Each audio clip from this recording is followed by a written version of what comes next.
Welcome to Starforge playthrough. I've already rolled to see who goes first, and the Terrans are going to take the first turn. They get to choose if they want to go first or have their opponent go first. In the first player only gets to activate one of their ships, so half the actions normally. But first we're going to start with the build phase. Because the Terrans have 2 credits on a controlled world, which is their home faction world, they have a couple of options of things they can build. They can build a deflector, a cargo bay, or an engine. I'm going to start us off with an engine on this ship here and slide into the action phase. Now, as I mentioned, we have 2 actions instead of 4, or activating of 1 ship instead of 2, because we're going first. But what the Terrans have in the latest set of rules is a extra action on the very first turn they take during the game. So we're going to get 3 actions out of this ship here. And my first action is going to be a move action. That's going to take it 1 location ahead and a second location because when I purchased an engine, I ended up with 2 yellow sublight icons, which means every 1 action I spend allows me to move 2 locations. Up to. I can go less if I want. Now that I've landed here at the green planet, I'm going to roll an attack, attacking this location, which has a defense of 8, in hopes of getting an 8 or higher. I did not. I rolled a 4. And my 4 was boosted by my laser cannon, so I technically had a 5. I'll use my third and last action to take another attack, and this time I succeed. That rotates a location 90 degrees, which favorably places that under my control. On my subsequent turn, I'll have gained an extra 2 credits. But that ends my turn. Okay, so we're ready for the Goo player's first turn, and instead of a buying of parts, what the Goo player does is evolve. So during their build phase, the very first thing they do is they look out on the board for any of these splatter tokens, of which there are none on turn 1, so we're going to skip right over that step. We're going to move on to the expand step, which we do both of these next 2 things every turn. First is called spread. We take 1 splatter token from our pool off to the side there, and we add it to any 1 location that we control. Since it's the start of the game, the only one that we control is our faction world, so we add it there. Next, we fire our goo cannon. This goo race likes to spread the icky goo across the universe, and we do that by rolling a die, and whatever that result is how many locations we count from the faction world out. So we're actually going to drop another splatter token right here at this adjacent world, like so. Moving on, after that expand step, we go to the action phase. During the action phase, because the Terran players went first, they only took 2 actions. We're going to actually get to activate both of our ships for a total of 4 actions. The Goo player scans the board, noticing that he's got 2 planets of the same color, which is going to make it a little bit harder for him to go for a resource victory. A resource victory requires that you bring 3 resource cubes back to your homeworld of different colors. So obviously that's not high up on his strategy list for this game. Instead, he might activate those resources for their card ability, which in this case, you can spend one of these resources to boost a ship 1 targeting value on all of its dice rolls for the rest of the turn. That's actually been updated in the rules in case you're seeing here on the cards that it's not quite the same. So I'm going to take my first ship and move it ahead 1, and I'm going to take my second ship and move it ahead 1. One of these ships will spend an action to support its ally. So this ship here has a +1 added to its attack roll from that support. And this ship will use its remaining action to attack that world. Rolling a 9, he didn't even need the support. He got it handily, turning this world towards that player. I should mention that it was actually easier than that because the splatter token provides a -2 effect to this defense, so it was overkill. The planet, red planet here, is now turned to face me. We don't really care so much about credits as the Goo player, but we do care about command, and I've now got 3 command stars in my favor, and on the subsequent turn I could pick up this resource now that I control this world. For Terran's turn 2, we're going to spend our new 4 credits on a fancy little command deck adding that to this ship here back at the faction world. So this ship now has an extra action each turn. We'll start with this ship taking its actions, now that we're all done spending all of our credits, to move for action number 1. Action number 2 will be to attack this blue world. 4 plus 1 is not enough to take over this planet, so we'll spend action number 3 to make another attack. And this time we succeed, spinning this world in favor of the Terran opponent that I'm up against here. Now with my remaining ship, I have 2 more actions, so we will spend action number 1 to build a structure. And the structure I'm going for is a refinery. That's this little square token here, and it says +1 credit. So not only have I picked up this blue world, so I've got a total of 2, 3, 4, 5. I'll have 6 credits because of the refinery I just added. And that just takes 1 action to put down one of our structures as the Terran player. And action number 2, I will move into range of the Starforge location. Notice that I've also got 1, 2, 3, 4 stars, and that the Starforge is an older printing. It should actually only be worth 1 command point, 1 star. You'll see that I need to take over the Starforge and maybe one of these other worlds if I'm going for a command victory. And otherwise, I've got a pretty good start on credits. And we're going to slide over to Goo Player's turn 2. Alright, so Goo Player turn 2 starts with the evolution step during their build phase. So we take these splatter tokens and just set them above the planet so we know that they have the opportunity to evolve. If I wanted, I could leave them on the world. Why would I do that, you ask? Well, one of the options is to wait until you have 3 of these splatter tokens on one world, and you can evolve all 3, spending them, into another ship, another mothership, which would look like this. I'm not going to do that this early in the game though.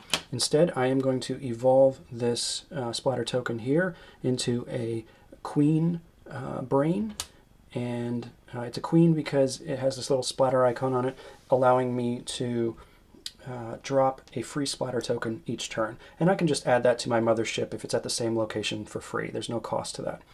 Over here, I'm going to turn this splatter token into a drone of my choice, and in this case, I want it to be one of the drones that can move and attack. Goo Player, I always can add 1 splatter token to a world I control. May as well put it out here further in the row of things, and then fire my goo cannon, my favorite part of playing the Goo Player.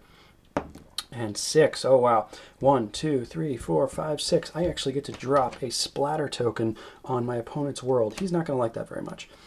And that completes my build phase.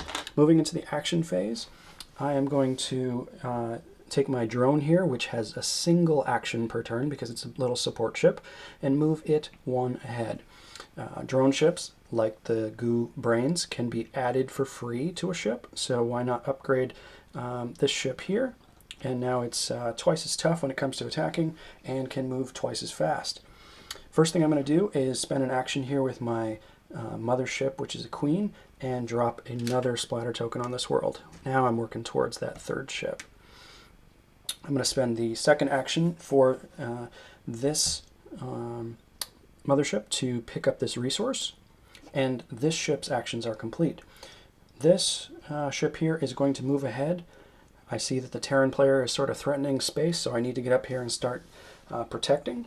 And with my second action, I'm going to attack this red planet here by rolling a couple dice. An 8 is plenty to take over this world. I spin that in my direction. Okay, so I've completed all the actions I can take with my Goo faction, so we're off to Terran turn 3. So we're back at the Terrans.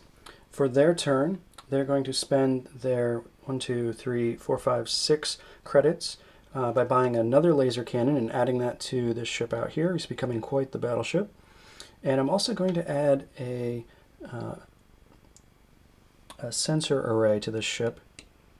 That costs 3, so I spent all 6.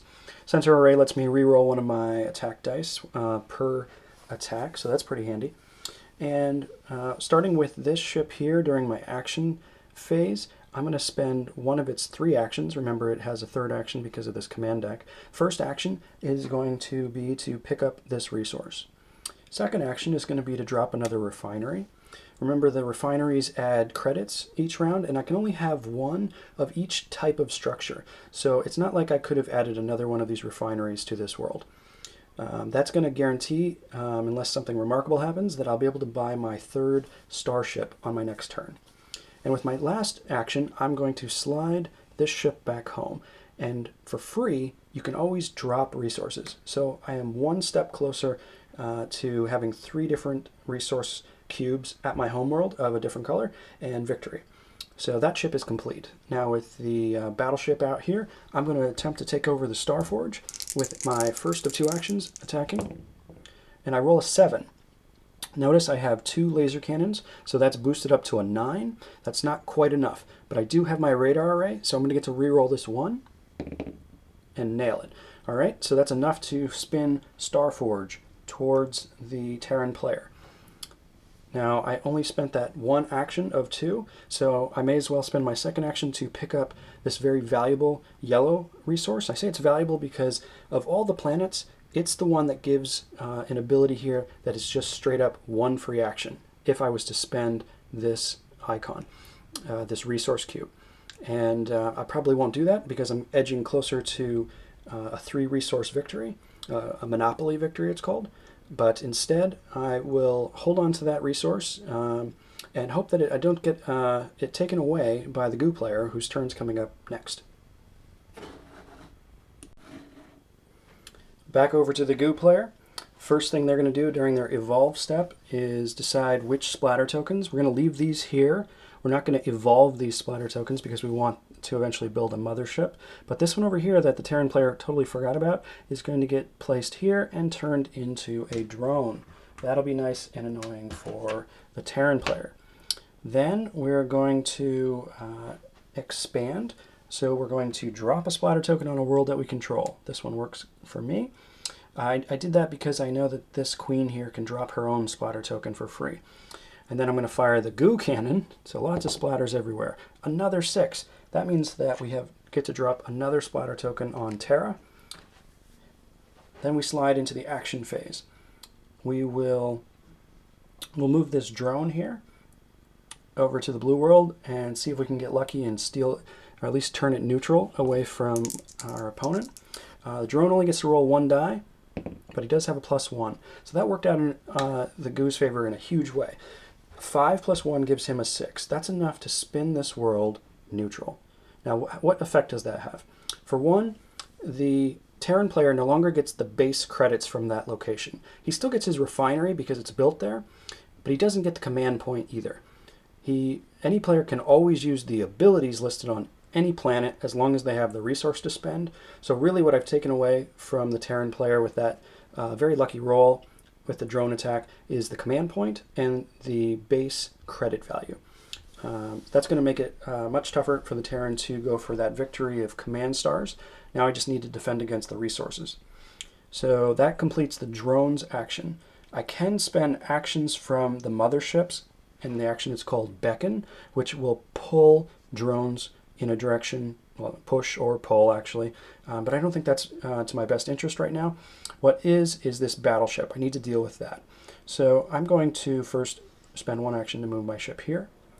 Spend an action, first actually I'm going to do a free action and drop the Queen's splatter token there. Her first action will be to move here. Her second action, she's going to wait on her second action. This ship here is going to launch an attack against this battleship. And before I do that, I will spend this resource to give a +1 to my attacking ship. Notice that I didn't have to be at the same location to do it. Spending resources can happen anywhere, and that resource could have been located on my ship or on my homeworld. I spend it, and it's gone for the turn. It'll regrow later, and I'll show you how that works. Now, I spent it so that my ship here would have a +1, so I effectively have a +3 to this die roll. I ended up with a 13. That's good for one important reason. my enemy's ship has a defense of 6. I not only exceeded that 6, but I doubled it. That means he's going to lose 2 parts of the attacker's choice. Now he's going to get to counterattack me before that happens. So here comes his roll. He ended up with a 7. If he's not happy with that, he actually has a radar array, so he could spend this second die and re-roll it. He can only re-roll one of the 2 dice. Obviously, he's going to keep the 6. So a 9 plus 2 gets him to an 11. He has 2 laser cannons. That's not quite enough to double my defense, which is also a 6. So I'm going to lose 1 part. That seems like a net gain to me. Now I have to decide which 2 parts to remove. I think we'll go with the engine, and how about the sensor array? Terran player dealt me 1 damage, so one of my drones has to be removed. And now with my remaining action, you'll see why I waited on this second mothership, what to do with her last action. I will pick up this resource from a controlled world. So I'm all set for my future attacks. The one last thing I want to mention is that this spent resource regrows. So the rule says that at the end of my turn, my opponent gets to decide where this resource regrows on which location. He has to pick a world that has a matching color. So you can see it's sort of in my favor right now. The red worlds were right here. So he's going to make it just a little bit further away from me by choosing this world. And that's where the resource regrows. I hope you've enjoyed this playthrough of Starforge. Please let me know if you have any questions. You can find me on Facebook or on Discord at Epic Endeavor Games. Thanks.